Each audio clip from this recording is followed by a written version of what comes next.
Il y avait un homme très riche nommé Kofi. Il vivait dans un grand manoir avec de hauts portails et de magnifiques jardins. Kofi était un milliardaire qui possédait de nombreuses entreprises et banques à travers le pays. Tout le monde dans la ville connaissait son nom. Quand il passait dans ses voitures de luxe, les gens s'arrêtaient et saluaient. Il avait tout ce que l'argent pouvait acheter, mais il ne savait pas que le danger vivait juste à l'intérieur de sa propre maison. Kofi était marié à sa femme, Ama, depuis 10 longues années.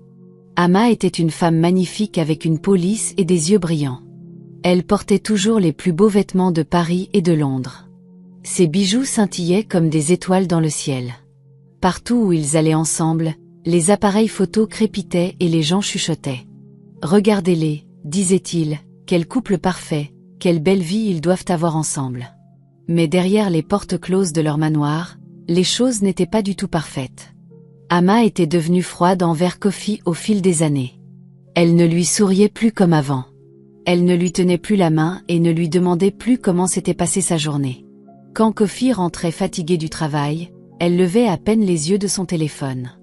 Elle était toujours occupée, toujours distante, toujours ailleurs dans son esprit.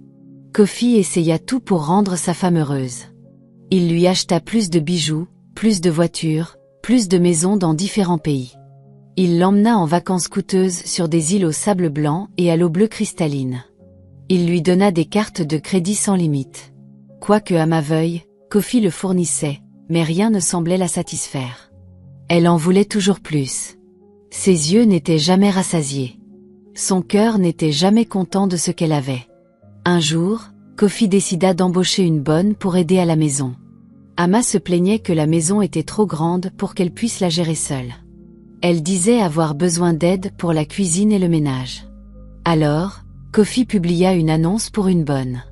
De nombreuses femmes se présentèrent pour des entretiens, mais une jeune femme se démarqua. Son nom était Acei. Elle était simple et humble, avec des yeux gentils. Essie venait d'un petit village, très loin de la ville. Son village n'avait ni électricité ni eau potable. La vie y était très dure. La mère d'Acei était malade d'une terrible maladie. Le médecin du village dit qu'elle avait besoin de médicaments coûteux et de soins à l'hôpital de la ville. Mais la famille d'Acei n'avait pas d'argent. Ils étaient très pauvres. Alors Acei décida de quitter son village et de venir en ville pour trouver du travail. Le voyage vers la ville fut long et difficile pour Acei. Elle voyagea pendant 2 jours entiers en bus et en camion. Elle n'était jamais allée en ville auparavant. Quand elle arriva, elle était émerveillée et effrayée. Les bâtiments étaient si hauts qu'ils touchaient les nuages. Les voitures roulaient si vite qu'elles semblaient voler. Il y avait plus de gens dans une seule rue que dans tout son village. Tout était étrange et nouveau. Essie n'avait nulle part où dormir à son arrivée. Elle passa 3 nuits à dormir sous un pont avec d'autres pauvres gens. Elle avait peur et se sentait seule. Sa mère lui manquait, dans son village, mais elle n'abandonna pas. Chaque jour, elle cherchait du travail. Elle demanda dans des restaurants, des magasins et des maisons. La plupart des gens disaient non. Certaines personnes étaient grossières avec elle. Mais Acei persévéra parce que sa mère avait besoin d'elle. Quand Acei vit l'annonce pour une bonne chez Kofi, elle pria avec ferveur. « S'il te plaît, mon Dieu, laisse-moi obtenir ce travail. J'ai besoin d'aider ma mère. » Elle se rendit à l'entretien vêtue de sa seule belle robe. Elle était vieille et décolorée, mais propre. Quand Kofi la vit, il remarqua quelque chose de spécial. Essie le regardait droit dans les yeux quand elle parlait. Elle ne baissait pas les yeux ni ne détournait le regard. Elle était honnête et sincère. Kofi posa de nombreuses questions à Essie pendant l'entretien. « Pourquoi avez-vous besoin de ce travail? Où est votre famille? Que savez-vous du travail domestique ?» Essie répondit à chaque question avec franchise. Elle lui parla de sa mère malade. Elle lui parla de son pauvre village. Elle lui dit qu'elle était une travailleuse acharnée qui ne volerait ni ne mentirait jamais. Elle dit qu'elle voulait juste une chance de faire ses preuves et d'aider sa famille. Quelque chose chez Essie toucha le cœur de Kofi. C'était peut-être ses yeux honnêtes. C'était peut-être son esprit humble. C'était peut-être la façon dont elle parlait de sa mère avec tant d'amour. Quoi qu'il en soit, Kofi décida de l'embaucher. Il dit à Acei qu'elle pouvait commencer à travailler le lendemain. Essie tomba à genoux et le remercia. Des larmes coulèrent sur son visage. « Merci, monsieur, merci beaucoup, je travaillerai très dur, je vous le promets. » Essie commença à travailler dans le manoir de Kofi dès le lendemain matin. Elle arriva avant le lever du soleil. Le manoir était la plus grande maison qu'elle ait jamais vue. Il avait 20 pièces, 5 salles de bain, une piscine et des jardins avec des fleurs de toutes les couleurs.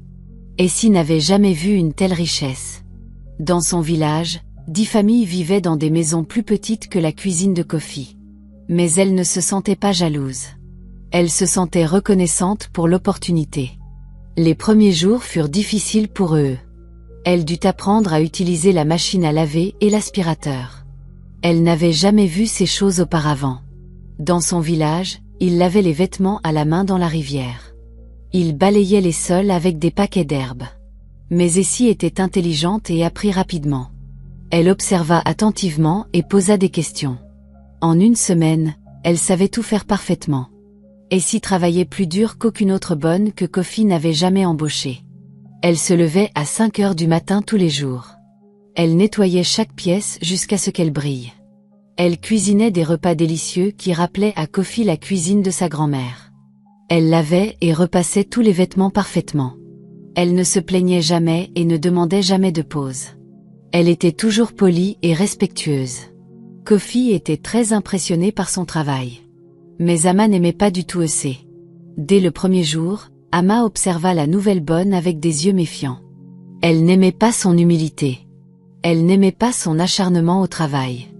Elle n'aimait pas que Kofi complimente la cuisine d'eux. Ama se sentait menacée même si Ei n'était qu'une pauvre fille du village. Quelque chose chez eux la mettait très mal à l'aise et l'énervait. Ama commença à maltraiter Essie.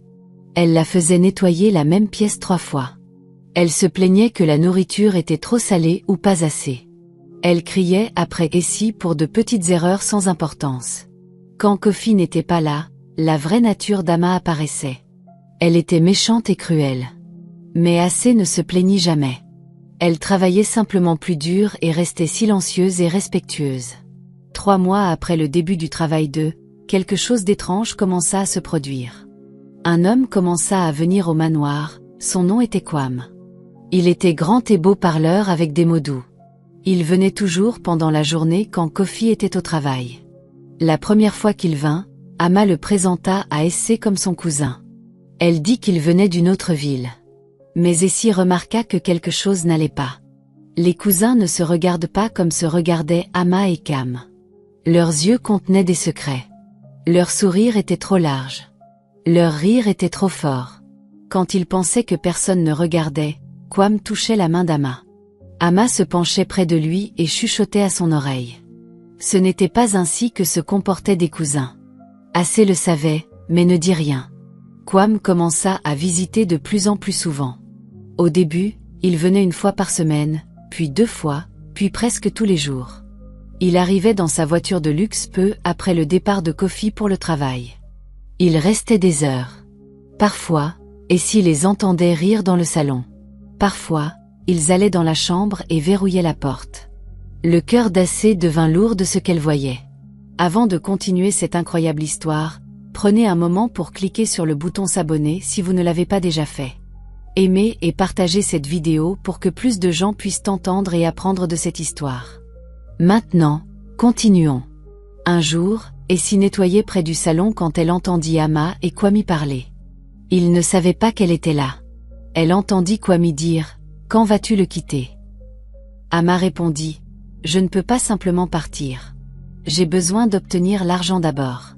Si je divorce, je n'aurai rien. Nous avons besoin d'un meilleur plan. Un plan où j'obtiens tout. » Les mains d'Ei se mirent à trembler alors qu'elle écoutait. La voix de Wami devint plus calme. « À quel genre de plan penses-tu » Ama rit doucement. « Un plan où Kofi n'est plus dans le tableau. Où il ne peut pas nous empêcher d'être ensemble. Où toute sa richesse devient la mienne et la mienne devient la nôtre. Comprends-tu ce que je dis ?» Il y eut un silence. Puis Wam dit « C'est très dangereux, Ama. Es-tu sûr ?» Ama répondit fermement « J'en suis très sûr. Je suis fatiguée de faire semblant. » Le cœur de battait si fort qu'elle pensait qu'il allait sortir de sa poitrine. Que planifiait-il? Allait-il faire du mal à Kofi? Allait-il le tuer?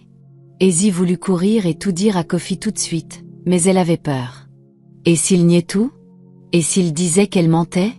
Et si Ama la licenciait et qu'elle perdait son travail? Sa mère avait besoin de l'argent pour les médicaments. Les jours passèrent et Essie surveilla Ama très attentivement. Elle remarqua qu'Ama s'était beaucoup intéressée à l'emploi du temps de Kofi. Ama lui posait des questions sur ses réunions d'affaires. Quand est ta grande conférence? À quelle heure seras-tu à la maison?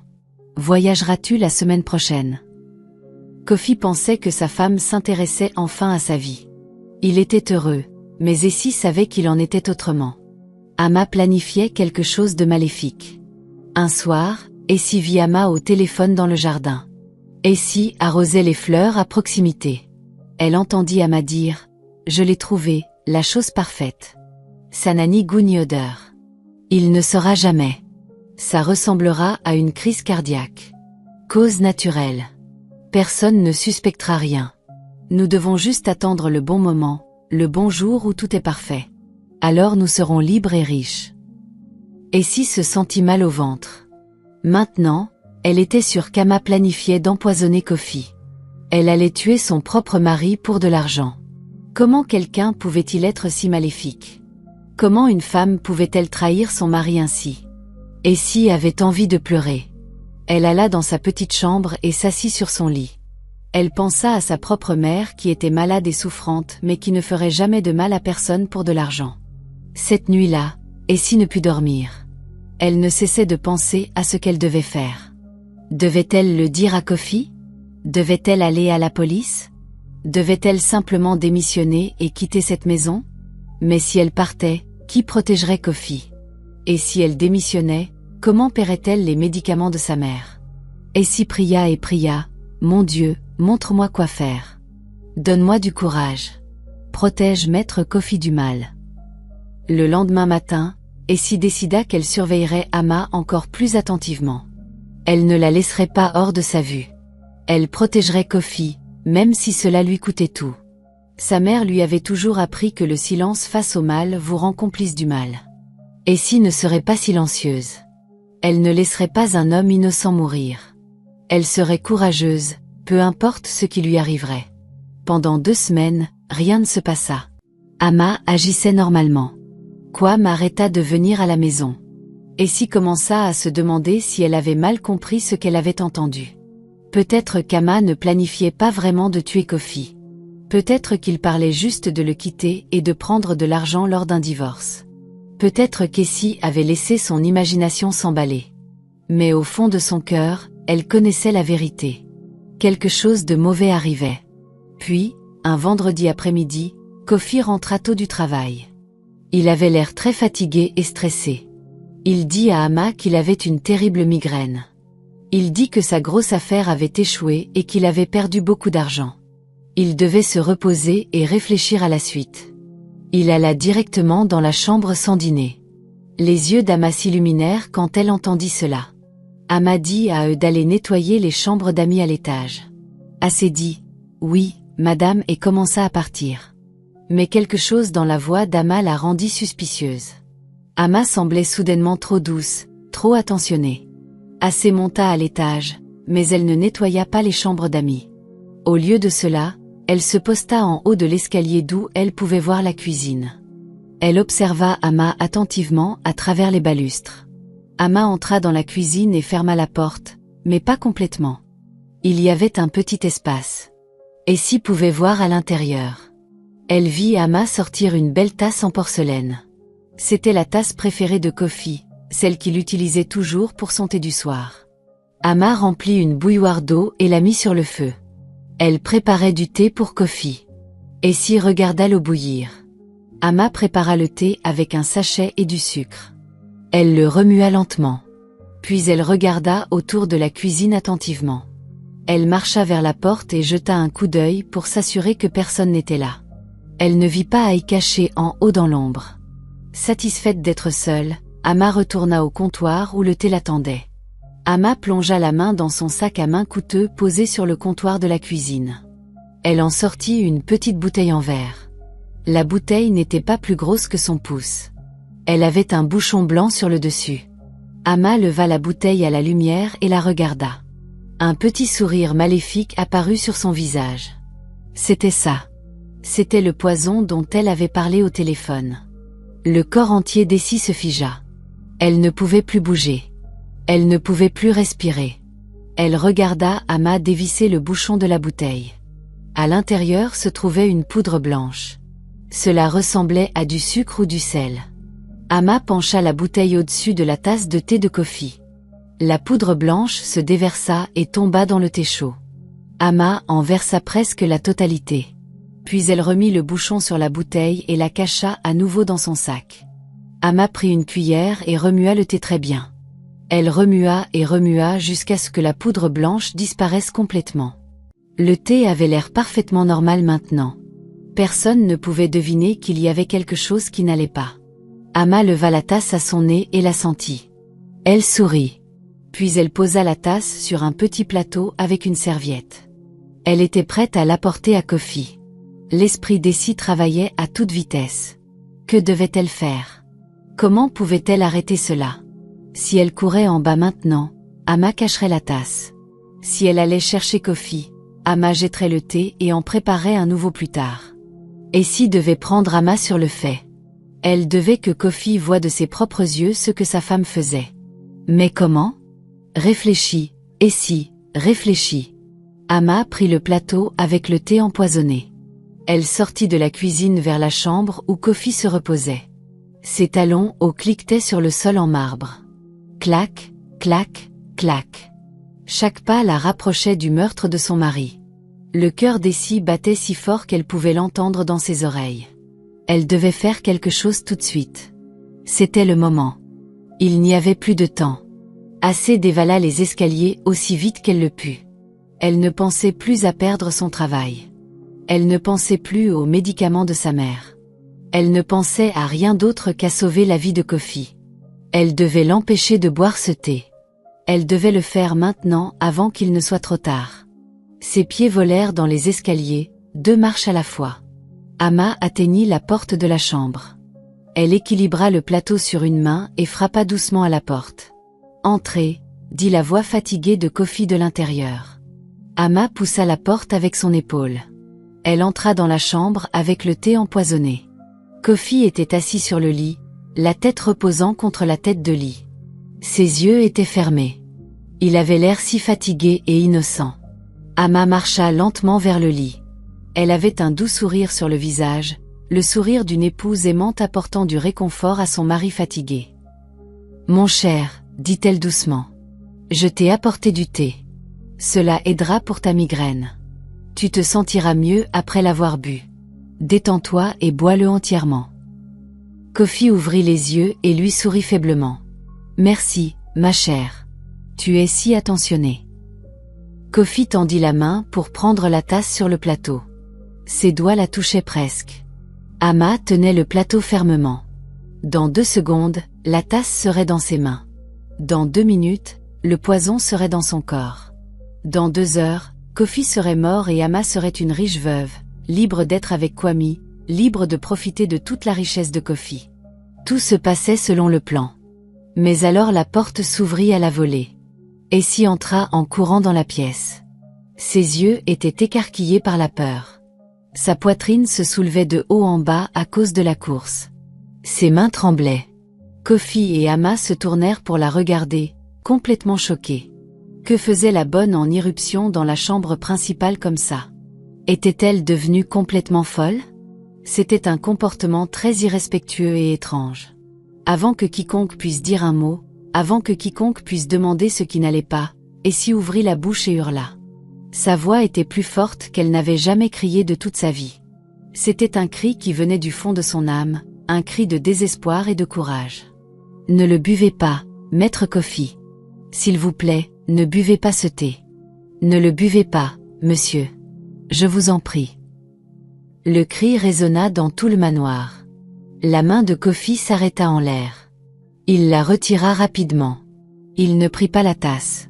Il regarda Essie avec une complète confusion. Sa bouche était ouverte. De quoi parlait-elle? Qu'est-ce qui n'allait pas avec le thé? Le visage d'Ama changea complètement. Le doux sourire disparut. Ses yeux devinrent durs et en colère. Le plateau trembla dans ses mains. La tasse de thé claqua contre la soucoupe. Le danger planait dans l'air comme une fumée épaisse. La voix d'Ama sortit comme un sifflement de serpent. Qu'est-ce que cela signifie? Comment oses-tu faire irruption dans cette pièce comme une folle? As-tu complètement perdu la tête? Sors d'ici tout de suite. C'est très irrespectueux. Je vais te licencier. Sors. Le visage d'Ama était rouge de rage. Elle avait l'air de vouloir frapper eux, mais Assez ne bougea pas de l'endroit où elle se tenait. Ei tremblait de tout son corps, mais elle trouva sa voix. Elle regarda droit vers Kofi. Maître Kofi, s'il vous plaît. Monsieur, écoutez-moi. Ne buvez pas ce thé. Votre femme a mis quelque chose dedans. Je l'ai vu de mes propres yeux. Elle a versé de la poudre blanche d'une petite bouteille dans votre tasse. J'ai tout vu, monsieur. Croyez-moi, s'il vous plaît. Le thé n'est pas sûr. S'il vous plaît, ne le buvez pas. Des larmes commencèrent à couler sur les joues d'eux. La pièce devint complètement silencieuse. Si silencieuse qu'on aurait pu entendre une épingle tomber. Kofi regarda la tasse de thé dans les mains d'Ama. Puis il regarda le visage de sa femme. Puis il regarda à nouveau Assez. Son esprit essayait de comprendre ce qui se passait. Pourquoi sa femme l'empoisonnerait elle? Cela n'avait aucun sens. Mais pourquoi Assez mentirait-elle? Elle avait toujours été honnête et travailleuse. Pourquoi inventerait-elle une histoire aussi terrible? La voix d'Ama devint encore plus forte. Elle ment. Ne vois-tu pas qu'elle ment? Cette fille stupide du village est jalouse de moi. Elle veut détruire notre mariage. Elle te veut pour elle. Elle te fait des yeux quand je ne regarde pas. Je l'ai vue. C'est une sorcière qui essaie de briser notre famille. Ne crois pas ces mensonges, Kofi. Elle est maléfique. Mais Kofi était un homme intelligent. Il n'était pas devenu milliardaire en étant stupide. Il observa attentivement le visage de sa femme pendant qu'elle parlait. Il vit la panique dans ses yeux. Il vit ses mains trembler. Il vit la sueur se former sur son front. Même si la pièce était fraîche, il vit sa langue se lécher les lèvres nerveusement. Ce n'étaient pas les signes d'une femme innocente. C'étaient les signes de quelqu'un qui s'était fait prendre. Kofi se leva lentement du lit. Sa migraine était oubliée maintenant. Sa fatigue avait disparu. Toute son attention était concentrée sur ce qui se passait dans cette pièce. Il marcha vers Ama avec des pas assurés. Son visage ne montrait aucune émotion. Il était comme un juge sur le point de rendre un verdict. Ama, donne-moi la tasse. Donne-la-moi tout de suite. Sa voix était calme mais ferme. Ce n'était pas une demande. C'était un ordre. Ama recula d'un pas. Non, dit-elle. C'est ridicule. Je suis ta femme, Kofi. Ta femme? Comment peux-tu croire une bonne plutôt que moi? Quelqu'un avec qui tu es marié depuis 10 ans? Quelqu'un qui a été à tes côtés? Comment peux-tu me douter à cause des mots d'une étrangère? C'est insultant. Je suis blessée, Kofi. Très blessée par ton manque de confiance. Donne-moi la tasse, Ama. La voix de Kofi devint plus dure. Ses yeux devinrent plus froids. Je ne demanderai pas encore. Donne-moi cette tasse tout de suite, ou je te la prends. Ama serra le plateau plus fort contre sa poitrine. Le thé se renversa dans la tasse. Un peu se répandit sur le plateau. La respiration d'Ama devint rapide. Ses yeux se déplacèrent rapidement dans la pièce comme un animal pris au piège, cherchant une échappatoire, mais il n'y avait pas d'échappatoire. Kofi bloquait la porte. Kofi tendit le bras et attrapa le plateau. Ama essaya de le retenir, mais Kofi était beaucoup plus fort. Il le lui arracha des mains. Un peu de thé se renversa sur le sol. Kofi leva la tasse et l'examina attentivement. Elle ressemblait à du thé ordinaire. Elle sentait le thé ordinaire. Mais si Assez disait la vérité, ce thé en apparence ordinaire contenait la mort. Un poison destiné à arrêter son cœur et à mettre fin à sa vie. Assez parla à nouveau à travers ses larmes. Maître, elle a pris la bouteille de son sac à main. La petite bouteille avec de la poudre blanche. Si vous vérifiez son sac, vous la trouverez. Je l'ai vu la remettre après avoir versé le poison dans votre thé. S'il vous plaît, monsieur, vérifiez le sac. Alors vous saurez que je dis la vérité. Je le jure sur la vie de ma mère que j'ai vu ce que j'ai vu. Kofi se tourna vers le sac à main de designer coûteux d'Ama. Il était posé sur la commode près de la porte. Ama vit où il regardait. Son visage devint pâle, blanc comme un fantôme. Non, chuchota-t-elle. Tu ne peux pas fouiller mes affaires personnelles. C'est privé, Kofi. Tu n'en as pas le droit. C'est une invasion de ma vie privée. Je suis ta femme. Tu devrais me faire confiance. Tu devrais me croire, moi, pas une personne de village, une personne sans importance qui nettoie nos toilettes. Mais Kofi marchait déjà vers le sac à main. Ama courut et essaya de l'attraper en premier, mais Kofi la repoussa doucement. Il prit le sac et l'ouvrit. À l'intérieur, il trouva du maquillage, des clés de voiture, des cartes de crédit, un téléphone et des mouchoirs. Il fouilla plus profondément. Ses doigts touchèrent quelque chose de petit et dur. Il le sortit. C'était une petite bouteille en verre avec un bouchon blanc. À l'intérieur se trouvait de la poudre blanche, exactement comme Essie l'avait décrit. Kofi leva la bouteille. « Qu'est-ce que c'est, Ama ?» Sa voix tremblait maintenant. « Qu'est-ce que c'est dans ton sac ?» La bouche d'Ama s'ouvrit et se ferma comme un poisson hors de l'eau. Elle essaya de parler, mais aucun mot ne sortit. Son visage montrait une terreur pure. Elle avait été prise la main dans le sac. Il n'y avait aucun moyen de mentir maintenant. Aucun moyen de s'en sortir. La preuve était là, dans la main de Kofi, pour que tout le monde la voie. Ama tomba soudainement à genoux. La femme forte et arrogante devint petite et pathétique en un instant. Elle agrippa les jambes de Kofi. « Je suis désolée. Je suis tellement désolée, mon mari. Pardonne-moi, s'il te plaît. Je ne sais pas ce qui m'a prise. Je ne pensais pas clairement. S'il te plaît, Kofi, aie pitié. N'appelle pas la police. Pense à nos 10 ans ensemble. Pense à tout ce que nous avons vécu. J'ai fait une erreur.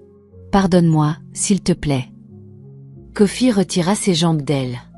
Il recula comme si elle était quelque chose de sale qu'il ne voulait pas toucher. Son visage montrait du dégoût et un cœur brisé. « 10 ans, dit-il calmement. 10 ans je t'ai aimé. 10 ans je t'ai tout donné. Et c'est ce que tu fais. Tu essaies de me tuer. Pourquoi, Ama ? Dis-moi simplement pourquoi. Qu'est-ce que j'ai fait pour mériter cela ? Ne t'ai-je pas donné tout ce que tu voulais ? Ama pleurait maintenant. De vraies larmes coulaient sur son visage, mais Kofi se souciait plus de ses larmes. Il marcha vers le téléphone et appela son médecin personnel, le docteur Mensah. Le docteur vivait à seulement 10 minutes. Kofi lui dit de venir immédiatement. C'était une urgence. Il devait faire tester quelque chose tout de suite. Le docteur Mensah entendit le ton sérieux dans la voix de Kofi et dit qu'il viendrait tout de suite sans poser de questions. Pendant qu'ils attendaient le docteur, Kofi appela son avocat et son chef de la sécurité. Il leur dit de venir à la maison aussi. Quelque chose de terrible était arrivé et il avait besoin d'eux de toute urgence. Puis Kofi s'assit sur la chaise et fixa simplement la tasse de thé empoisonnée. Sa femme de 10 ans avait essayé de l'assassiner. Sa propre femme, la femme à qui il faisait le plus confiance au monde. Il avait l'impression que son cœur se brisait en 1 million de morceaux. Essie se tenait tranquillement dans le coin de la pièce. Elle ne savait pas si elle devait rester ou partir. Mais Kofi la regarda et dit « Reste, assez.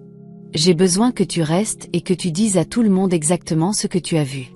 Tu m'as sauvé la vie aujourd'hui. Je n'oublierai jamais cela. Jamais. » Essie hocha la tête et resta.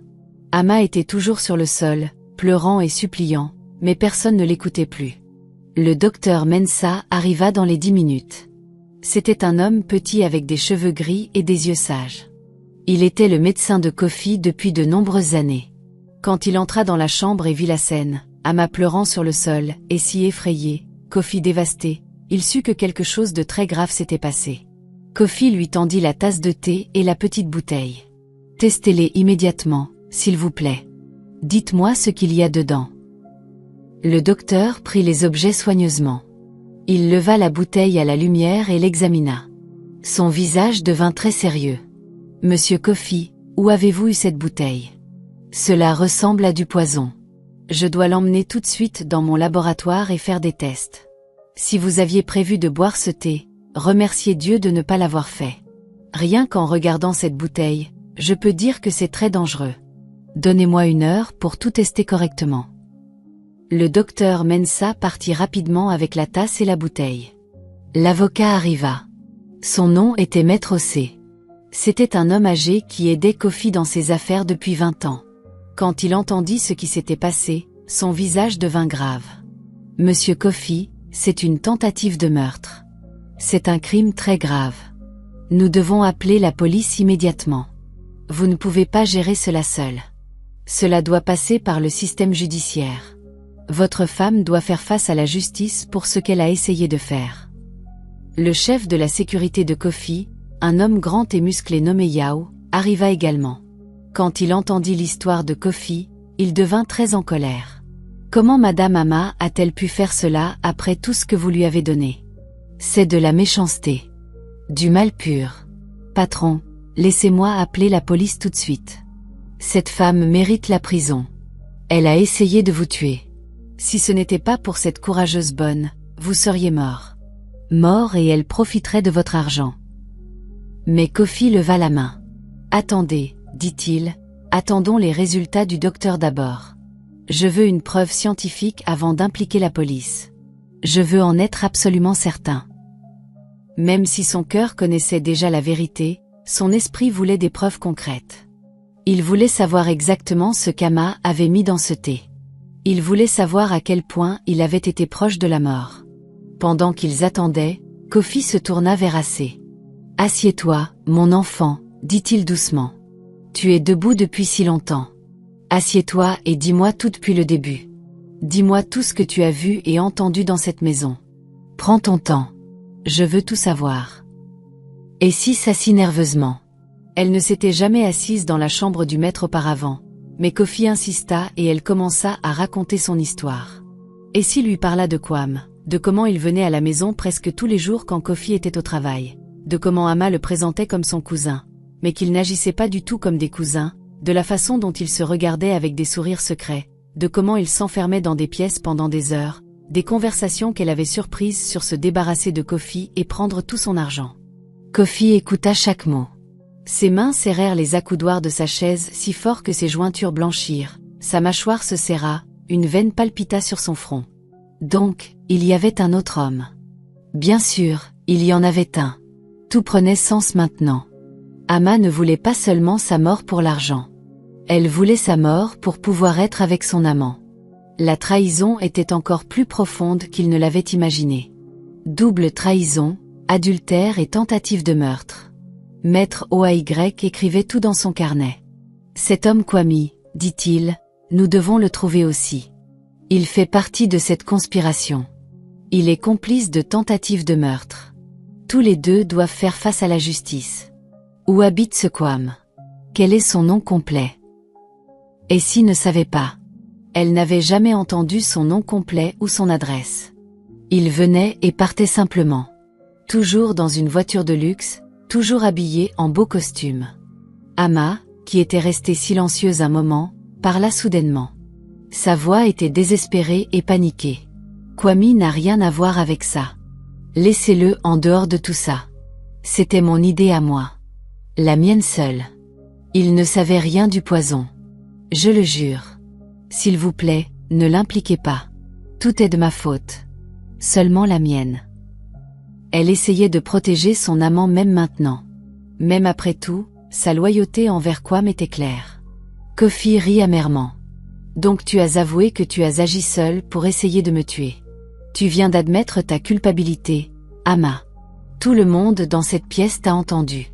Tu as dit que c'était ton idée, ta faute. Merci pour l'aveu. Cela rendra l'affaire très facile pour la police. Les yeux d'Ama s'écarquillèrent. Elle réalisa son erreur en essayant de protéger Wam. Elle s'était complètement incriminée. Il n'y avait aucun moyen de reprendre ces mots maintenant. Exactement 1 heure plus tard, le docteur Mensah revint. Son visage était sombre. Il portait des papiers avec des résultats de laboratoire. Tout le monde se rassembla autour de lui. La pièce devint silencieuse. Le docteur regarda Kofi avec des yeux tristes. « Monsieur Kofi, j'ai de très mauvaises nouvelles. Ce thé contenait un poison très puissant. Il s'appelle du cyanure. C'est l'un des poisons les plus mortels au monde. Même une petite quantité peut tuer rapidement et douloureusement. » Le docteur continua de parler. « Si vous aviez bu toute cette tasse de thé, vous seriez mort dans 1 à 2 heures. D'abord, vous auriez eu des vertiges, puis de sévères douleurs à l'estomac, puis votre cœur aurait commencé à battre irrégulièrement, puis des difficultés respiratoires, puis une perte de conscience, puis la mort. Cela aurait ressemblé à une crise cardiaque pour quiconque ne sachant pas. Une façon très intelligente d'assassiner quelqu'un et de faire croire à des causes naturelles. » La pièce éclata. Yao se mit à crier après Ama. « Tu es un démon, une sorcière. Comment as-tu pu faire cela à un homme qui t'a tout donné? Tu mérites de pourrir en prison. » Maître OAY fut immédiatement au téléphone, appelant la police. « Nous avons un cas de tentative de meurtre avec des preuves et des témoins. Envoyez des officiers immédiatement. » Le docteur Mensah secoua simplement la tête tristement. Il avait vu beaucoup de choses dans sa carrière. Mais ce niveau de mal choqua même lui. Ama s'effondra complètement. Elle gisait sur le sol, sanglotant de manière incontrôlable. « Ma vie est finie. Tout est fini. Je vais en prison. Oh mon Dieu, qu'ai-je fait? Que ai-je fait? » Mais personne n'avait pitié d'elle. Elle n'avait montré aucune pitié en planifiant d'empoisonner son mari. Pourquoi quelqu'un lui montrerait-il de la pitié maintenant? Elle avait fait son lit de mal. Maintenant, elle devait s'y allonger. En moins de 20 minutes, 3 officiers de police arrivèrent au manoir. Ils étaient dirigés par l'inspecteur Boateng, un homme sérieux avec une épaisse moustache. Il écouta Kofi tout expliquer. Il écouta le témoignage d'Assé. Il regarda les résultats de laboratoire du docteur Mensah. Il examina la bouteille de poison et la tasse de thé. Il prit des photographies de tout.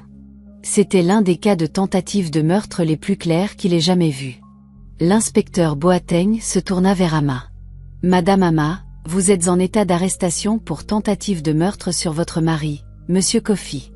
Vous avez le droit de garder le silence. Tout ce que vous direz pourra être utilisé contre vous en cours. » 2 officiers de police relevèrent Ama du sol. Ils lui mirent des menottes au poignet. Le métal se referma avec un son final. Les bracelets coûteux d'Ama s'entrechoquèrent contre les menottes bon marché. Le contraste était frappant. Une femme riche abaissée par ses propres actes maléfiques. « Attendez, » dit Kofi à l'inspecteur. « Il y a quelqu'un d'autre impliqué, un homme nommé Cam. Il a eu une aventure avec ma femme. Ils ont planifié cela ensemble. Il vient ici régulièrement quand je suis au travail. Je ne connais pas son nom complet ou son adresse, mais ma femme les connaît. Ama, si tu as encore un peu de décence, dis-leur où trouver Kwam. Laisse-le aussi faire face à la justice. » Ama regarda Kofi avec des larmes coulant sur son visage. « Je suis désolé, Kofi. Je suis vraiment désolé pour tout. Tu méritais mieux que ça. Tu as toujours été bon avec moi et je t'ai rendu le mal pour le bien. J'ai été aveuglée par la cupidité et la luxure. J'ai perdu mon chemin. » Elle donna à la police le nom complet et l'adresse de Kwam. Kwam Boama. Il vit dans les appartements Garden Hills, côté ouest de la ville. Appartement 307. L'inspecteur Boateng demanda immédiatement des renforts par radio. Envoyez des unités aux appartements Garden Hills, côté ouest, appartement 307. Nom du suspect, Kwam Boama, homme impliqué dans une conspiration de tentative de meurtre. Approchez avec prudence. Il pourrait fuir. La radio crépita avec une confirmation. Unité en route. Nous allons l'arrêter. L'inspecteur Bang hocha la tête avec satisfaction. Les 2 conspirateurs seraient en garde à vue dans l'heure. La justice serait rendue. La police emmena Ama hors de la chambre. Elle marchait lentement, la tête baissée. Ses talons au coûteux cliquetaient sur le sol en marbre pour la dernière fois. Clac, clac, clac. Mais maintenant, le son était différent. Pas le son d'une femme confiante et riche. mais le son d'une criminelle emmenée pour faire face à sa punition.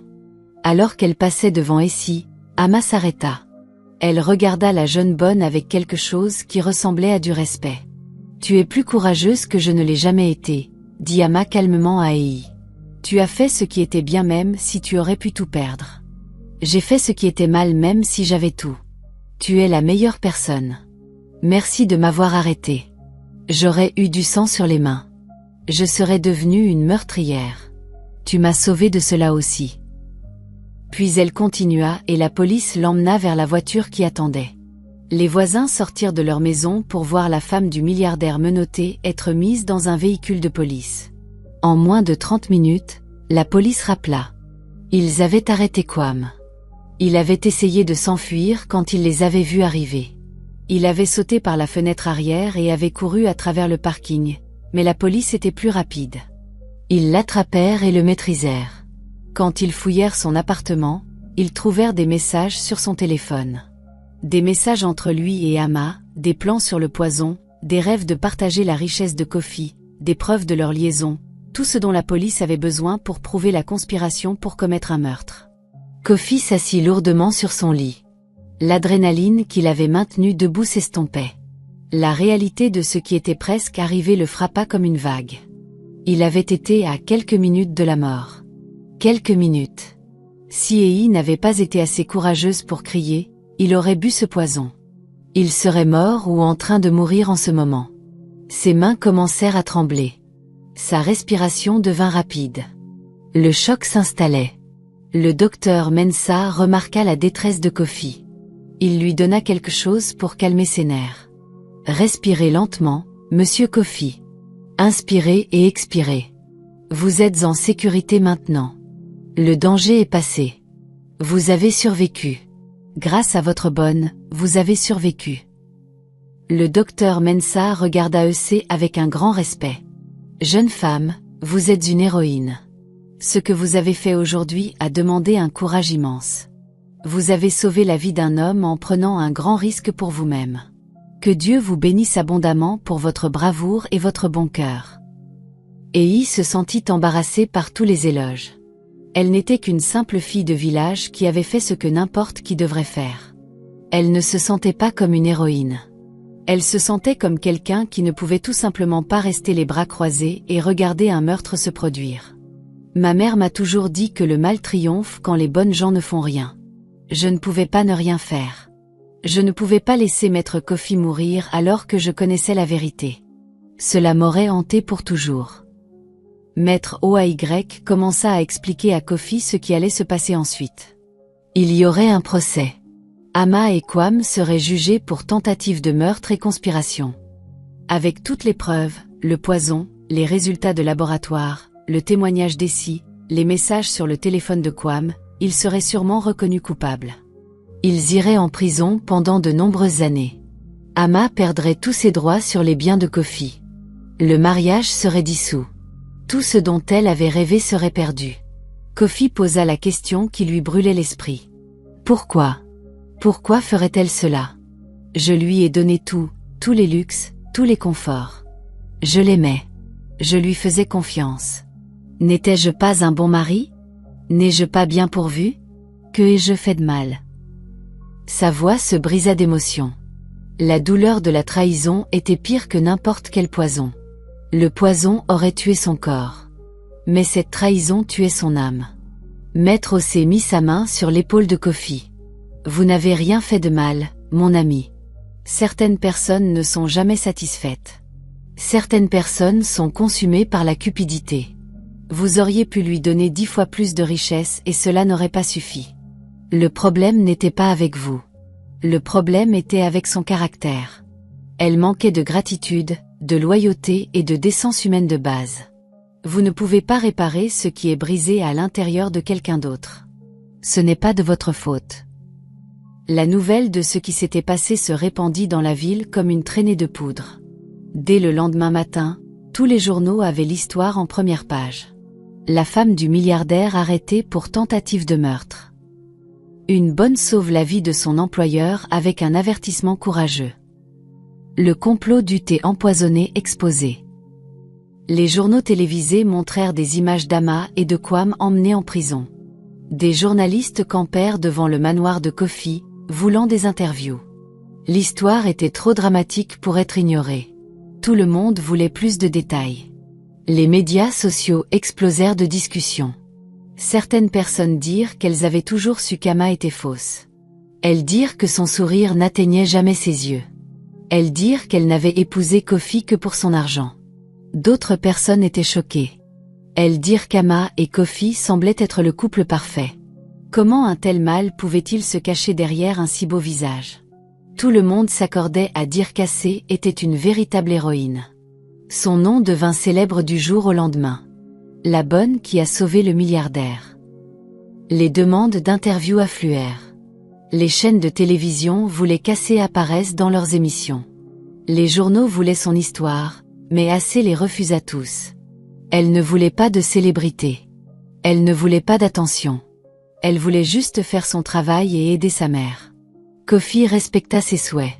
Il dit à son avocat de tenir tous les journalistes à l'écart d'ici. Elle méritait la paix et l'intimité après ce qu'elle avait vécu. Les jours se transformèrent en semaines. Le procès commença.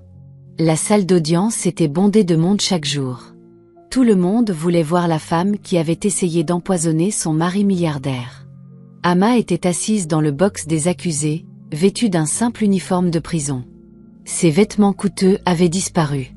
Ses bijoux avaient disparu. Son maquillage avait disparu. Elle ressemblait à une personne différente, petite, vaincue et effrayée par ce qui allait arriver. Le procureur présenta les preuves pièce par pièce. La bouteille de cyanure. Les résultats de laboratoire montrant que le thé était empoisonné. Le docteur Mensah témoigna de la létalité de la dose. Assé prit la barre des témoins et raconta son histoire. Elle parla clairement et honnêtement de tout ce qu'elle avait vu. Le jury écouta, bouche bée. Comment quelqu'un pouvait-il être si maléfique? Comment une femme pouvait-elle faire cela à son mari?